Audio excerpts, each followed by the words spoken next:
वसुंधरा राजे सिंधिया ने शायद झालावाड़ में कही, और बड़े मजाकिया लहजे में उन्होंने कही थी, लेकिन उन्होंने कहा कि मैं अब रिटायर हो सकती हूँ क्योंकि मेरा बेटा तैयार हो गया है।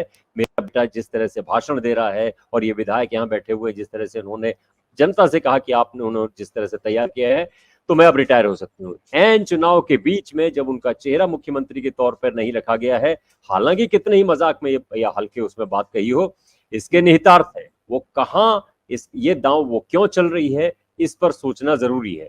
अभी कोई भविष्यवाणी करना, जाहिर सी बात है कोई भी पत्रकार ये भविष्यवाणी नहीं करेगा कि कांग्रेस जीतेगी या बीजेपी। बीजेपी का एज है, ये सब मान रहे हैं। बीजेपी का ऐसा नहीं है कि वो हवा में उड़ा सकते हैं उसको, बीजेपी का एज है। लेकिन बीजेपी के लिए बैड न्यूज, बुरी खबर यह है कि अशोक गहलोत की अभी भी इज्जत वहां बरकरार है, अभी भी इज्जत वहां पे बरकरार है। अब जिस पे हमारे ख्याल से सबकी नजर इस वक्त लगी होगी कि आखिर मुख्यमंत्री की रेस में कौन आगे, जनता किसको सबसे ज्यादा लोकप्रिय मान रही है। अगर उस आंकड़े पर हम ध्यान दें तो जो एनडीटीवी सीएसडीएस लोकनीति का सर्वे वो कहता है कि 27% लोग अशोक गहलोत को मुख्यमंत्री के तौर पर देखना चाहते हैं। वसुंधरा राजे सिंधिया के पक्ष में लगभग आधे यानी 14% लोग हैं। सचिन पायलट 9% और गजेंद्र सिंह शेखावत जो बीजेपी के अंदर वसुंधरा को चैलेंज देते हुए दिखाई पड़ते हैं, जिनको एक फेस की तौर पर पेश करने की कोशिश आधी अधूरी की गई, वो गजेंद्र सिंह शेखावत सिर्फ 6% लोग हैं, 6% लोगों की पसंद है। अब इसमें अगर अनिल शर्मा जी, अगर हम सवाल आपसे पूछते हैं कि अशोक गहलोत और वसुंधरा राजे सिंधिया के बीच में काफी फर्क है, लेकिन बीजेपी के अंदर अगर हम देखते हैं तो बीजेपी के अंदर भी वसुंधरा राजे सिंधिया का कोई तोड़ नहीं है। तो क्या इस आधार पर अगर हम देखेंगे तो क्या लोग अशोक गहलोत को मुख्यमंत्री बनाने के लिए निकलेंगे या फिर बीजेपी की तरफ से किसी को मुख्यमंत्री बनाने के लिए निकलेंगे? आज की तारीख में आशुतोष जी, बीजेपी में जो विनोद जी ने कहा, क्लैरिटी नहीं है मुख्यमंत्री कौन बनेगा। और जो अभी राजेश जी ने बोला कि उन्होंने मजाकिया लहजे में कहा कि मैं रिटायरमेंट ले लूं, अब तो ये इस चीज को अब छोटा मत समझिए। चुनाव के बीच में चाहे मजाकिया लहजे में बोली हो, पर वो बोल गई। और वसुंधरा ऐसी लीडर हैं, उनके जो दिल में आता है वो मुंह पे भी आता है, जुबान पे भी आता है। अगर उन्होंने बोला है तो इसके पीछे कोई ना कोई बात है।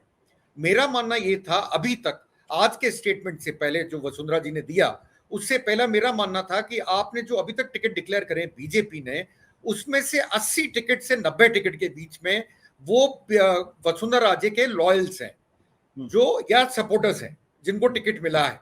ये बड़ा नंबर था और मैं ये मानता था कि वसुंधरा को आगे अब पुश करा जा रहा है, देख के कि मोदी जी के चेहरे से काम नहीं बनेगा। क्योंकि जैसा विनोद जी ने भी कहा और राजेश जी ने भी कहा कि जब असेंबली चुनाव होता है तो लोग असेंबली चुनाव में डिफरेंट वोट करते हैं, लोकसभा चुनाव में डिफरेंट वोट करते हैं। इसलिए मोदी जी का कंपैरिजन गहलोत से प्रॉपर नहीं है, मैं भी ये मानता हूं। पर हाँ, मैं एक चीज में अंतर और राजेश जी से करूंगा, थोड़ा सा मैं डिफर करता हूं। मैं बीजेपी को आज की तारीख में एज भी नहीं देता हूं, मैं बिल्कुल कड़ा मुकाबला मानता हूं। उसका कारण है, मैंने आपको पहला कारण तो बता दिया कि मोमेंटम कांग्रेस के साथ है, और दूसरा बड़ा कारण है कि आपके पास मुख्यमंत्री का चेहरा कौन है, आपने किसको डिक्लेयर करा है। जो विनोद जी ने बात उठाई थी, आप किसको देके वोट डालने जाएंगे कि हमारा मुख्यमंत्री कौन हो, ये बहुत बड़ा मुद्दा है आशुतोष जी।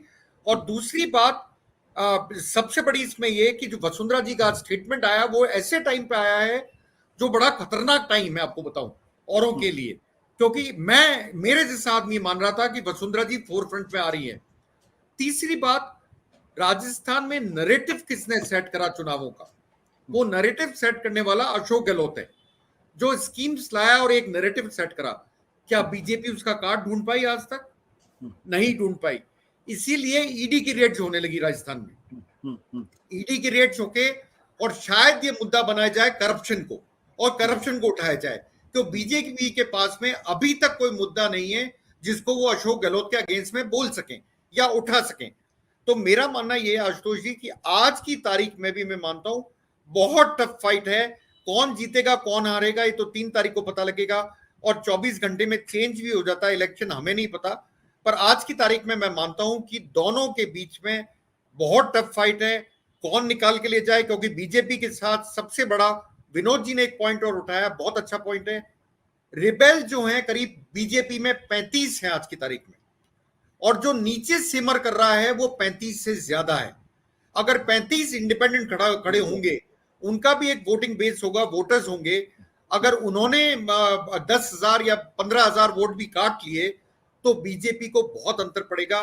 तो राजस्थान में average size of the constituency is between 2 to 2.5 lakhs। Anil ji ये बताइए, वसुंधरा ने ये क्यों कहा होगा कि अब तो मेरे रिटायरमेंट का वक्त आ गया, ऐसा क्यों कहा होगा और इसके पीछे के क्या कारण? मुझे लगता है आशुतोष जी ज्यादातर ये नाराजगी है। ये एक तरह से प्रेशर टैक्टिस है, क्योंकि आज के दिन बोलना कहीं ना कहीं वो बताना चाहती है सेंट्रल लीडरशिप को कि मैं अगर बैठ गई तो आपके साथ क्या होगा। और अभी भी देखिए आशुतोष जी, वो कहां गई है, वो जिन जगहों पे गई है वो सिर्फ अपने लॉयल्स के पास गई है या अपने जो उनके पुराने एमएलए से उनके नॉमिनेशन में गई है। बाकी वो कहीं कैनवसिंग करने नहीं गई, सिर्फ लॉयल्स के पास गई है अपने। लेटली जो लास्ट था वो आपको पता होगा, पुष्पेंद्र सिंह राणावत जो इनकी गवर्नमेंट में कैबिनेट मिनिस्टर होते थे एनर्जी के, उनके यहाँ गई, बाकी कहीं वो जा नहीं रही है। तो शायद ये दोनों चीजें, एक चीज तो ये है कि पार्टी लीडरशिप को बताना कि मैं इंपॉर्टेंट लीडर हूं और अगर मैं रिटायरमेंट लूंगी तो आपके अंतर पड़ेगा। और दूसरा वो क्लैरिटी करना चाहती है जनता के दिमाग में कि मेरे को सेंट्रल लीडरशिप इतनी तवज्जो नहीं दे रहा है, इसलिए मैं रिटायरमेंट ले लेती हूँ। अब जनता के वो फैसला करना है वो क्या बोलते हैं। पर वसुंधरा जी का हटना बहुत बीजेपी को नुकसान पहुंचा सकता है। सत्य हिंदी का ऐप डाउनलोड करें गूगल प्ले स्टोर पर।